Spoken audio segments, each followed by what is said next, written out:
welcome into camp. We've got the entire menagerie with us, and I think pretty much the first thing that I need to try and do is to get a jacket on Lizzie, because as usual I had to take a phone call when I got oh I think they both just realised that that's the bag of dog food. Oh dear. Hang on, Lizzie. Let's just get stuff out first, and then we've brought a whole load of stuff this time. I've got a chair. We're staying in camp. I've got the solar panel. I've brought the ridge monkey for the first time ever. Who was it who suggested that I get that? If you're still watching, because I think that was like 2 years ago that it was suggested that I get a ridge monkey, and I've kind of finally brought that with me. Alright, so now we've got a jacket on Lizzie. I brought with me a different sleeping mat, X-Ped I think. Yeah, it's an X-Ped. That's an old one, but I haven't brought it, I haven't used that for such a long time that I thought I ought to break it out for a change, and that's all the sleep stuff in there. I brought an onion with me as well. God. There's a little bit of methylated spirits or bioethanol in there, and that is petrol. So we've brought the petrol stove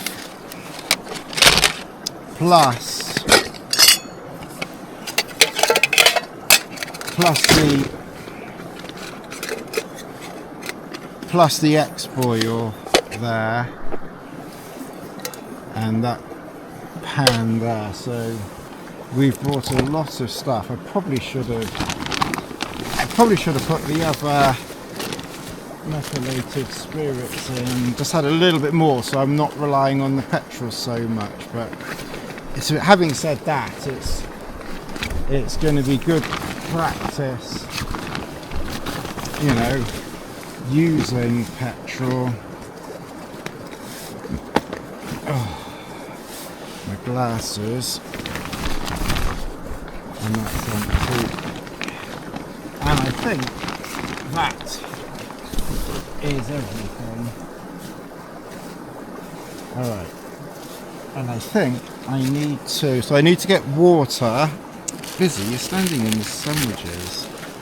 So we brought bread. So we've got bread plus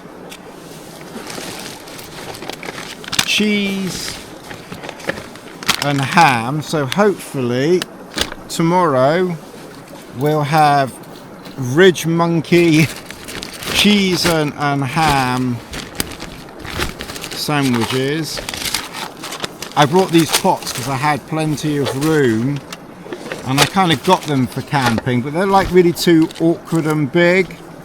And I bought a chocolate sponge Christmas pudding thing, and then everything else is just the usual gubbins really. I've just gone for these pasta things, and that's it, that's the food.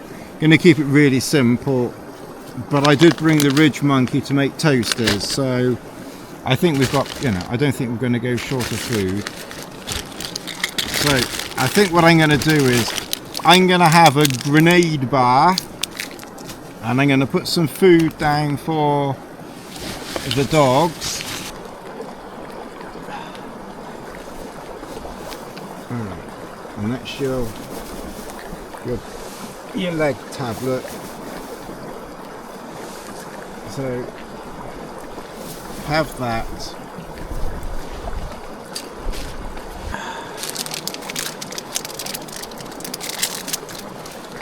I think I've overdone the cups as well, because I brought this cup and a friend told me about this cup, so it'll tell me off if I don't use his cup. Well, it's my cup, I got it, but he mentioned it. So I brought that cup.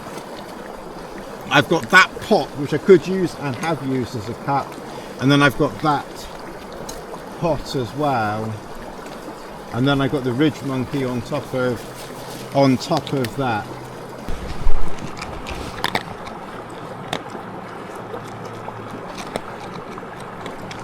Well, here is camp for this evening. So it's 10 to 6.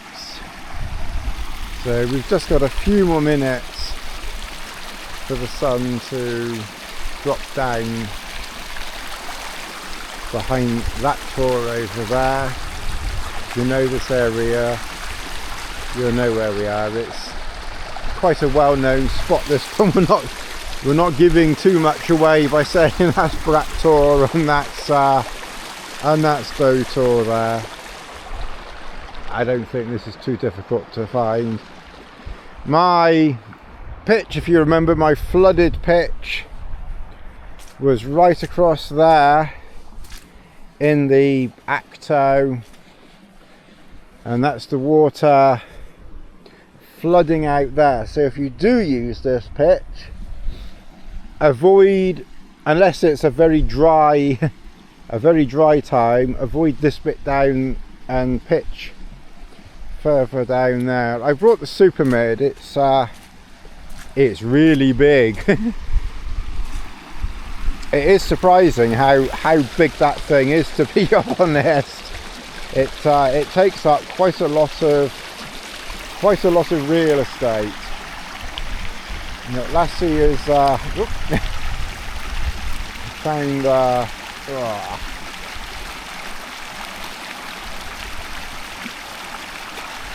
Lassie. That's quite cold water, that, Lassie. That's drippy. You're drippy now. Oh, Lassie. I checked the firing, because obviously they're firing over there. You can see there's a flag there, so you do need to check before you come to the North Moor whether they're firing. So they're firing on the Willsworthy range, so you've got a flag there. There's a flag on Hare Tor, and then there's a flag over there which is probably near Chat Tor up there, and you can see the poles going up towards there. So all of this bit round here you're okay on, so Great Links and that area there, but this bit here you could get to Doe Tor, because that is where the flag is. So you can go to Doe Tor, but you can't go past Doe Tor. You can't go to Hare Tor, you can't go to Sharp Tor, because they're the other side of the poles. And I believe that they'll be firing tomorrow over there as well, but not tomorrow night and then not Wednesday, but tonight and tomorrow they're going to be playing John Wayne and Clint Eastwood over that way, but not Oakhampton, which is over there. But it's a little bit of a black cloud just passing, but luckily, thankfully, there's no rain in it. I brought my MLD quilt with me for Lizzie, so she's sleeping in that, and then my stuff is in that bag there, and I've got my down jacket.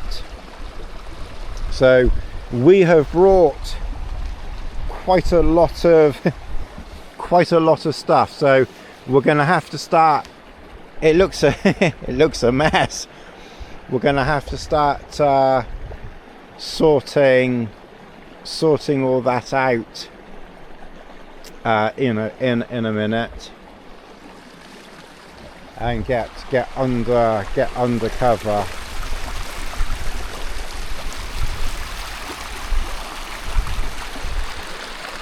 But yeah, I'm pleased to say that Lass's legs, I mean, I didn't even think I'd get her this far, and to be fair, this isn't very far. But yeah, I think her legs are getting better, or have got better, but I don't think I would risk taking her very far now. I find I can walk her locally about 3 kilometers, and maybe like 3 and a bit. And I do notice that, you know, at the end of that, she's just slowing down more than normal, but she will be 11 soon, so that's not really a, you know, a major surprise or anything.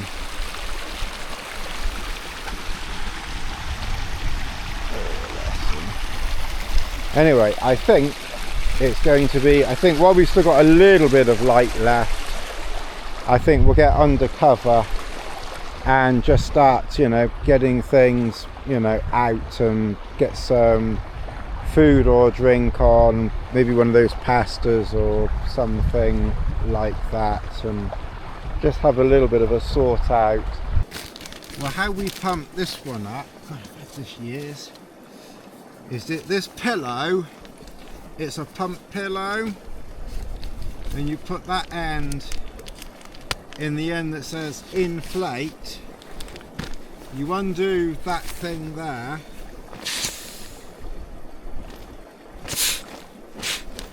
and then you pump like that. Oh.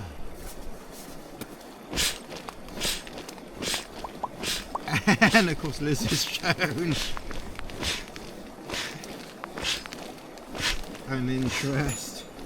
Okay, so what this is, I've had this for donkey's years and never used it, but given that I'm planning on going to Norway next year, I thought I ought to practice petrol stoves, and to their credit, MSR, who've been very good to me for things that I've asked for. I think one person asked about their quilt and something else. I don't want to push my luck too much with MSR, because I'm kind of asking for things that I want, that I know I'm going to use, and that I know is going to be very good. But I know someone has mentioned their quilt, and there was something else, or Cascade Designs more than Thermarest itself.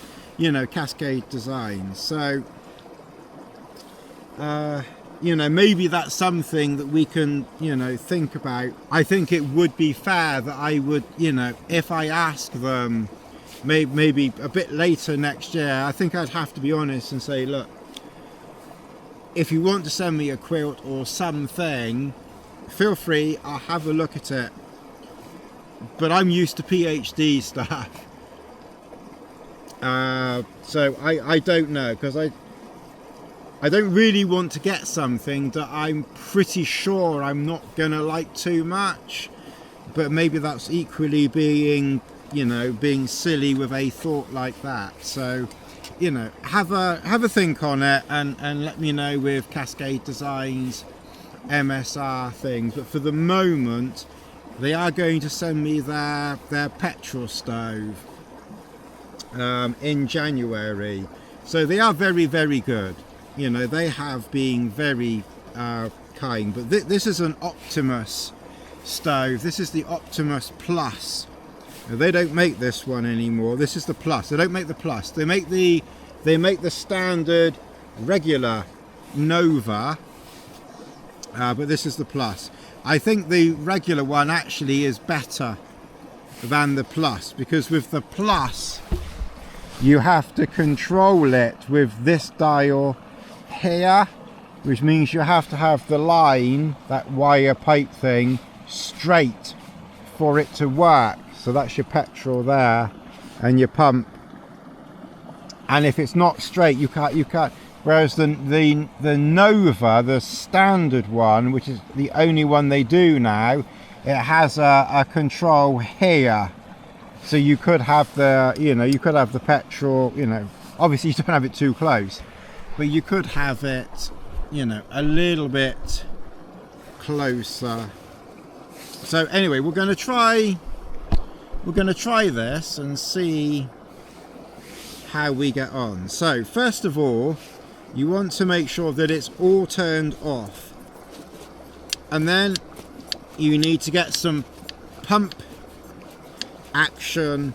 This reminds me of a low, this pump thrust, pump thrust, pump thrust. If you ever watched a low and you saw Helga, you will know what I mean. When you've done that, you then need to turn on this valve here fully, and then what you need to do is you open,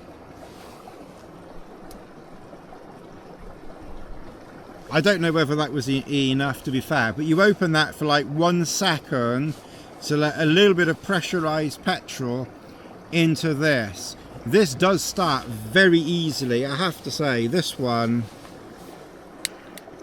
does start well, so that's probably enough. Maybe more.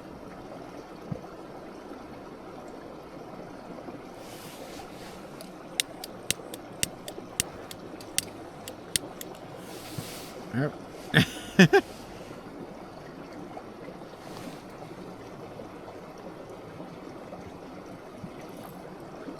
Oh, actually, okay, I could see petrol went through there, so now it should start.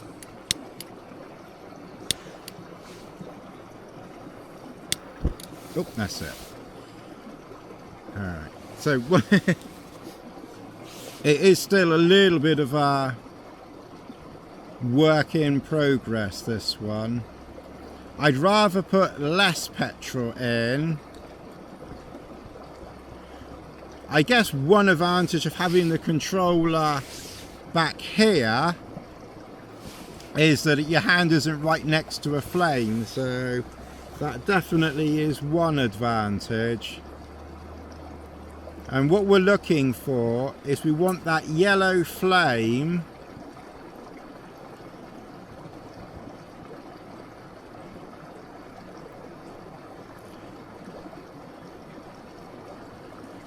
what's happening is that yellow flame is preheating all that metal stuff there.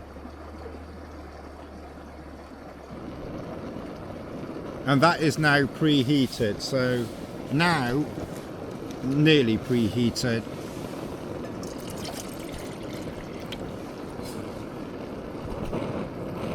When you get a little flare like that, then obviously it's still heating, but it is getting there.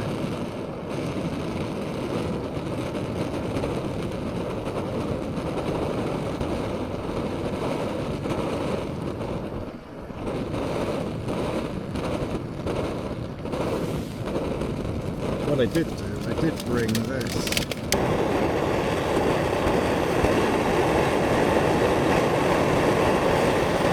Comments, thoughts.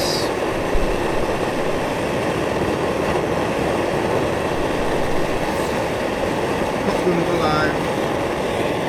Okay. So now we can get that on.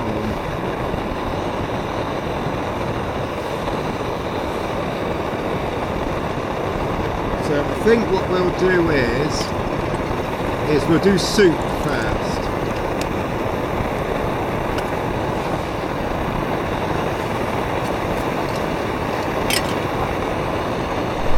Okay, so we've got that. Stay there. Stay there, Lucy.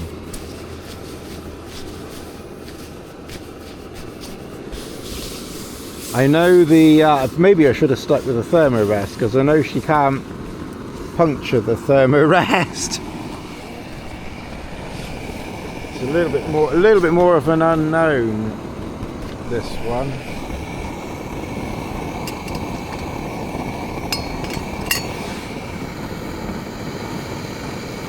Of course, the thing that you have to remember is that it takes about 1 minute from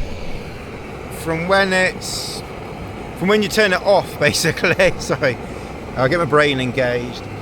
When you turn it off, it takes 1 minute to turn off. You can hear the farmer on his buggy. And how you turn this one off is when you finish, you're ready, you turn this over that way, so that off, there's an off on the underside of that, so you turn this upside down, and then that kind of starves the petrol. So how you turn this off is this fuel can here, you turn it that way. You can actually hear it making a different sound as well.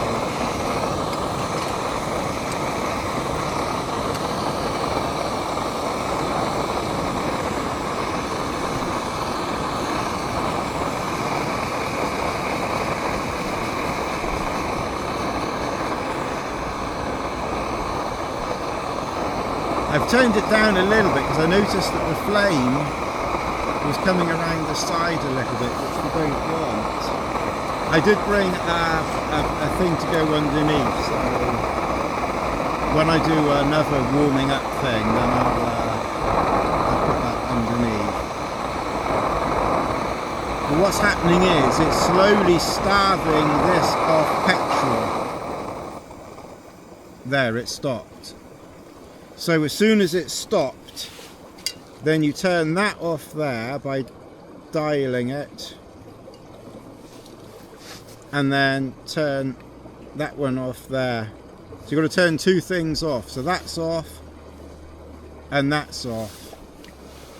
And now we kind of got to hope, I mean that's steaming, so I think we turned it off you know, at the right time. So I want soup. So I'm going to have potato and leek and asparagus.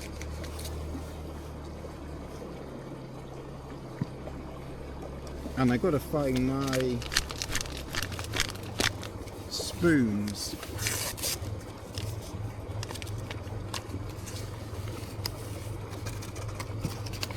And we've got we've got a real farmer outside. We don't have phantom farmers, we have real farmers on this channel. Where's the real farmer? I can hear him. There he is. He's behind those cows. We've got a phantom farmer. We can't see our phantom farmer, but he's over there. He's definitely there's his head. There's the head of a phantom farmer there. So we don't have phantom farmers on this channel. We have the head of a real we have the head of a real farmer. And what I need to do is quickly find my spoon. I don't know where I put my spoons. I'll have to find them in a minute. I've got a knife and fork, so push comes to shove, I've got to have my soup as well. There he is. There's the farmer. There's the phantom the phantom farmer over there, real farmer. Don't go bringing those bloody cows over this way, for God's sake. Oh dear. But yeah, I don't know what he's doing, herding them. You don't want any beef at the moment. He's herding them somewhere. Yee, look at that cloud over there.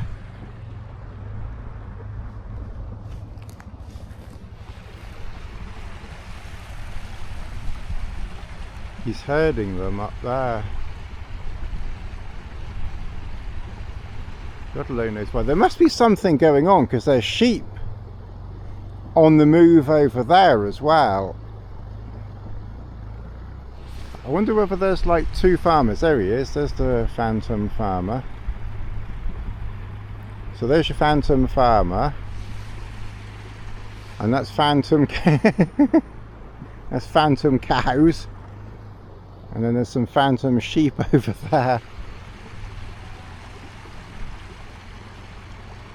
Anyway, I found the spoon. It's in the pack. It was right at the bottom of the pack.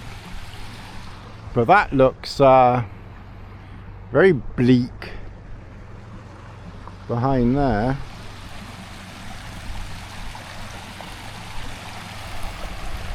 Anyway, we'll let the farmer carry on his business, and tomorrow we're gonna have on that toasty sandwiches. We've got toasty sandwiches for tomorrow, and a comfy chair, and plenty of room to be in. We just got to be careful that we don't step back, because we're going to be in a right pickle if we're not careful there. All right, I'm going to have my soup. Right, so we're right next to the water. The mist has come in, and there's even a little bit of mist floating around in here, but not very much. My suggestion, when you're in your sleeping bag, because you are in it and using it, it's not going to get so damp, because you're constantly pushing heat out of it. When you've got damp, you know, floating around a lot, then stuff that you don't want to get damp that's not your sleeping bag, like clothes and dog jackets and such. The thing that I've noticed is that when I'm in the sleeping bag, the way that I use it, everyone else is different. It doesn't get wet, it doesn't get damp on the outside, even in these open single skin shelters. I just don't have a problem. Everything else, my trousers, I don't think they'll get damp anyway. My down jacket I've put in the quilt, but there is quite a lot of mist floating around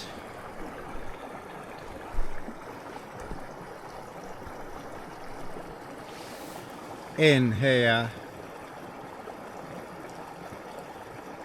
You know, I can see it. It's a tiny bit of condensation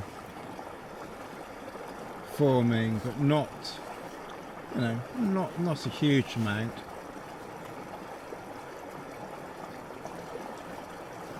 The thing is, though,